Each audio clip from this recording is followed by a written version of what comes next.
भैया, हम लोग कब तक ऐसे ही दूसरों का काम करेंगे? हम चारों इतने बुद्धिमान हैं, फिर भी ऐसे ही गांव में कब तक पड़े रहेंगे? चलो भैया, कहीं शहर चलते हैं। हाँ हाँ, बुद्धिराम भैया ठीक कह रहे हैं। चलो कहीं शहर चलते हैं और वहीं पर काम करते हैं। अच्छा अच्छा, ठीक है। हम लोग कल सुबह ही शहर के लिए निकलेंगे।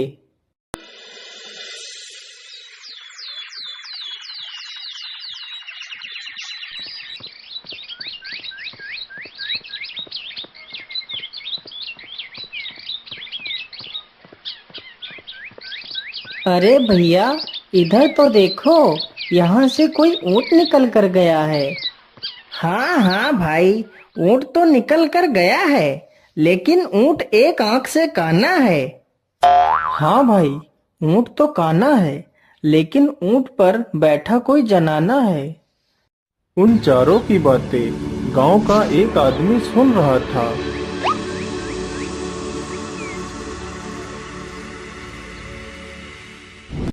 अरे रुको रुको, तुम मेरी पत्नी को कहाँ छोड़ आए हो? अरे भाई, तुम कौन हो और कौन है तुम्हारी पत्नी? मैं तो तुम्हारी पत्नी को जानता तक नहीं। तो तुम्हें ये कैसे पता है कि यहाँ से एक ऊँट निकला है और ऊँट एक आँख से काना है, उस पर एक बैठा जनाना है? या तो सारी बातें सच हैं। मेरी पत्नी एक काने ऊँट को लेकर रात में भागी है। मुझे कुछ नहीं पता। राजा के पास चलो, वहीं पर फैसला होगा।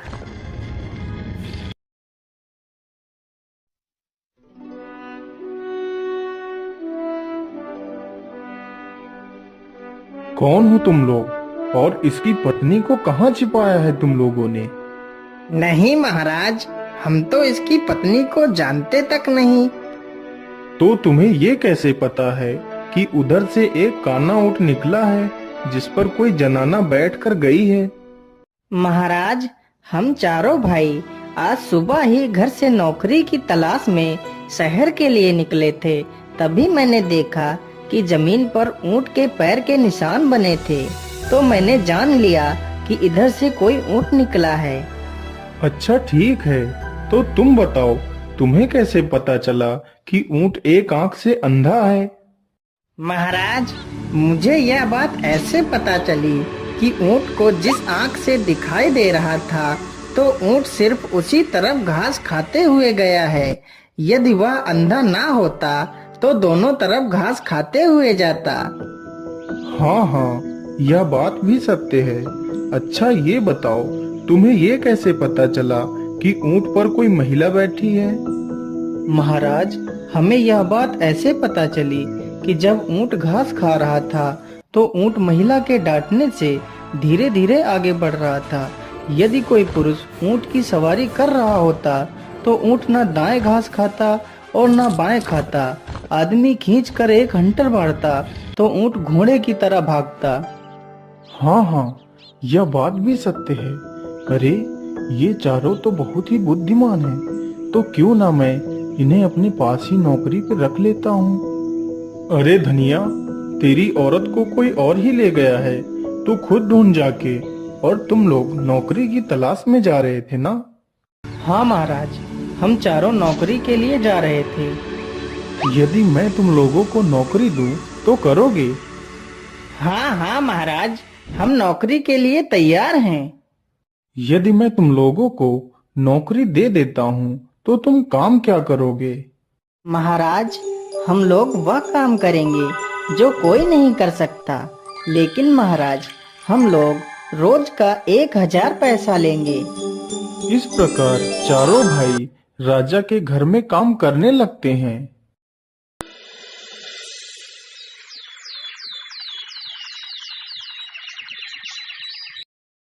महाराज, पता नहीं लाश कहाँ गायब हो गई। हम लोग तो वहीं पहरा दे रहे थे, फिर भी पता नहीं लाश को कौन ले गया। उस गांव का ये नियम था, यदि किसी की मृत्यु हो जाती थी तो उसके शव को गांव के बाहर जंगल में रखवा दिया जाता था और राजा अपने पहरेदार लगा देता था, लेकिन शव फिर भी गायब हो जाता था।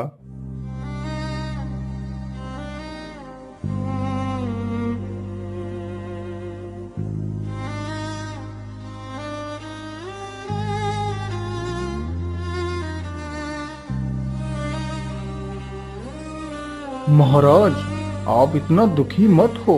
होता वही है जो ईश्वर को मंजूर होता है। नहीं सेनापति, वह मेरी सबसे लाडली बेटी थी। पिताश्री, आप इतना दुखी मत हो, हम लोग तो हैं ना। सैनिकों, चलो राजकुमारी को ले चलो।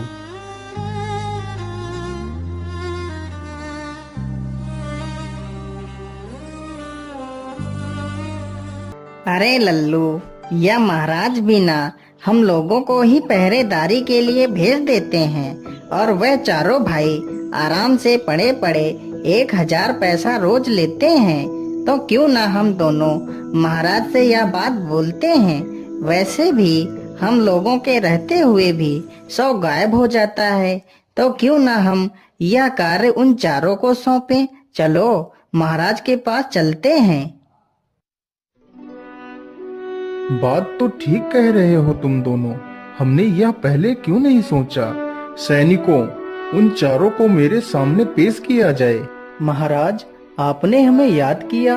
बोलिए महाराज, क्या बात है। मैं आज तुम चारों को अपनी मृत पुत्री के 100 की सुरक्षा के लिए तुम चारों को चुनता हूँ। जाओ और 100 की देखभाल करो। सुबह तक हमें वह 100 सही सलामत चाहिए। अरे बड़े भैया, इस प्रकार यदि हम चारों लोगों ने रात भर पहरा दिया तो परेशान हो जाएंगे। हम ऐसा करते हैं कि बारी बारी से सभी लोग सो लेते हैं। हाँ हाँ, ये सही रहेगा। हम लोग ऐसा ही करते हैं। तो बड़े भैया, पहले आप पहरा दो और हम तीनों लोग सो लेते हैं। फिर तीनों भाई सो जाते हैं और बड़ा भाई पहरा देने लगता है। अरे, यहाँ अकेले बैठे बैठे तो मुझे नींद आ रही है। चलो क्यों ना जंगल का थोड़ा सा हाल खबर लिया जाए। ऐसा करता हूँ, 100 को अपनी पीठ पर बांध लेता हूँ, फिर जंगल में आगे बढ़ता हूँ। फिर शिवराज 100 को पीठ पर बांधकर जंगल की ओर निकल पड़ता है।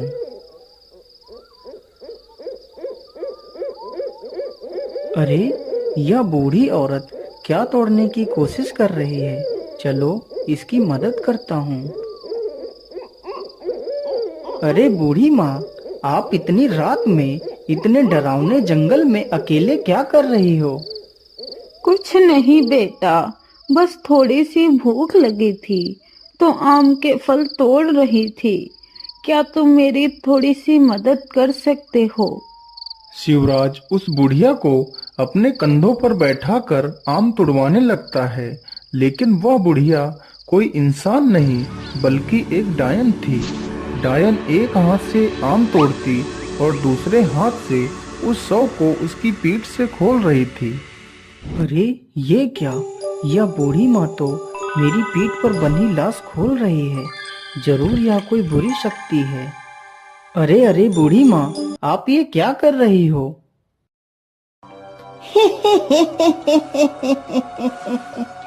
ये लाश मुझे दे दो, नहीं तो मैं तुम्हें मार डालूंगी। तभी शिवराज अपनी तलवार निकालता है और डायन का एक हाथ काट लेता है, तो डायन डर कर वहां से गायब हो जाती है। चलो इस हाथ को अपने साथ ले चलता हूँ।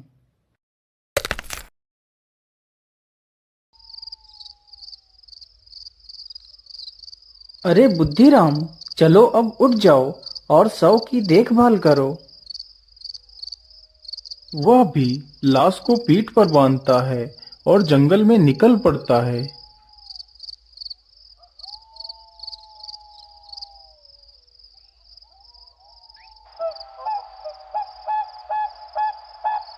अरे ये आदमी कौन है।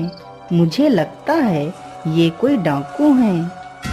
अरे लाखन, यदि आज हम राजा के घर चोरी करने में सफल हो जाएंगे तो राजा की बेटी की बलि इसी जगह पर चढ़ाएंगे। चलो लाखन, चलते हैं, रात बहुत हो गई है। अरे ये डाकू तो राजा की बेटी की बलि चढ़ाने की बात कर रहे हैं। मुझे इन्हें ऐसा करने से रोकना होगा। चलो मैं यहीं पर छिपकर बैठ जाता हूँ।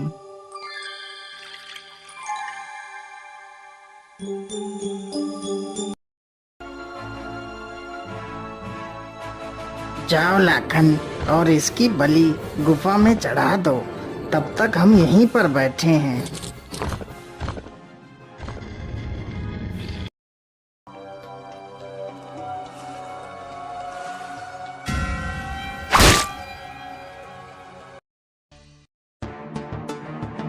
अरे जंडेल सिंह, लाखन इतना समय क्यों लगा रहा है? अब तक तो उसे आ जाना चाहिए था। जंडेल, तुम जाकर देखो, तब तक मैं खजाने को देखता हूँ। जैसे ही दूसरा डाकू भी गुफा के अंदर घुसता है तो बुद्धिराम उसे भी मार देता है। इसी प्रकार बुद्धिराम सारे डाकुओं को मार देता है। राजकुमारी जी, आप यहीं रुको और सुबह होने की प्रतीक्षा करो। जब मैं तुम्हें बुलाऊं तभी आना। बुद्धिराम वहां से चला जाता है। इसी प्रकार तीसरा भाई भी लाश को पीठ पर बांधकर जंगल में निकल जाता है।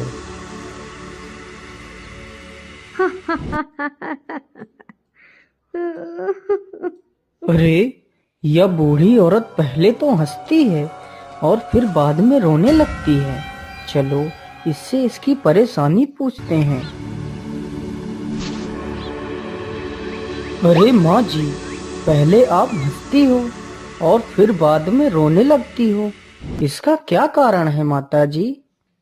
बेटा, मैं एक डायन हूँ। मैं रोती इसलिए हूँ कि कल इस राज्य के राजा की मृत्यु हो जाएगी, और हंसती इसलिए हूँ कि जब राजा मरेगा तो उसे इसी जंगल में रखा जाएगा और हम उसके मांस को खाएंगे। लेकिन माता जी, कल राजा की मृत्यु होगी कैसे, जबकि राजा तो बिल्कुल स्वस्थ है? बेटा, राजा के जूतों के अंदर एक सर्प बैठा है। कल सुबह जब राजा उन जूतों को पहनेंगे तो सर्प उसे डस लेगा तो राजा मर जाएगा। अरे नहीं नहीं, मुझे राजा को बचाना ही होगा।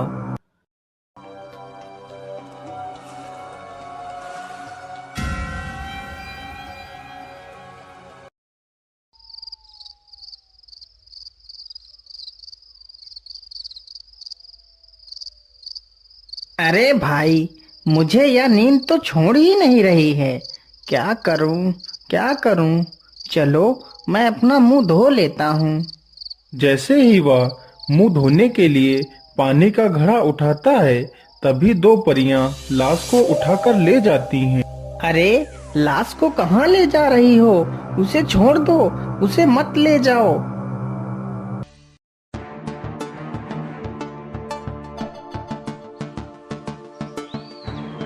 अरे बहन, इस लाश को यहीं रख दो, हम इसे जीवित करते हैं।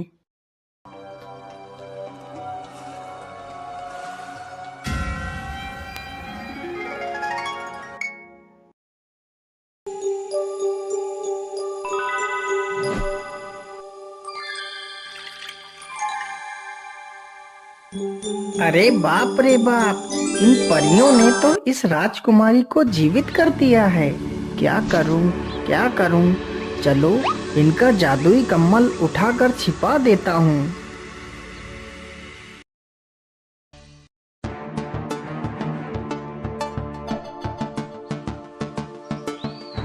अरे, हमारा जादुई कंबल कहाँ गया? अब हम अपने घर वापस कैसे जाएंगे? तुम्हारा जादुई कम्बल मेरे पास है। अरे भैया, आपने हमारा कंबल क्यों ले लिया? आप हमारा कंबल वापस कर दीजिए। अरे नहीं, मैं तुम्हारा कम्बल ऐसे वापस नहीं करूँगा। पहले तुम मुझे ये दोनों लकड़ियाँ दे दो, फिर मैं तुम्हारा कम्बल वापस करूँगा। ठीक है, ये लकड़ियाँ ले लो, लेकिन मुझे मेरा कंबल वापस कर दो।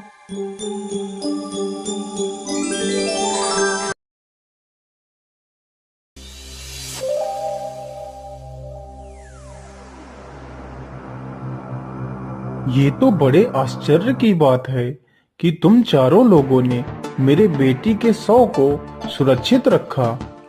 महाराज, आप अपनी बेटी को जिंदा देखना चाहते हो या मृत देखना चाहते हो? क्या मतलब? मेरी बेटी जिंदा हो सकती है, लेकिन ये कैसे संभव है? महाराज, कुछ भी संभव हो सकता है। ये देखिए महाराज। इसी प्रकार चारों भाइयों ने अपने साथ घटित हुई घटनाओं के बारे में राजा को बताया, तो राजा बहुत ही हैरान हो जाता है। जब राजा उन सारी बातों की पुष्टि करता है तो सारी बातें सच साबित होती हैं। आप लोगों ने तो मेरे परिवार को उजड़ने से बचा लिया। मैं आपका ये एहसान कभी नहीं चुका सकता, इसलिए मैं तुम चारों के साथ अपनी चारों राजकुमारियों का विवाह करना चाहता हूँ।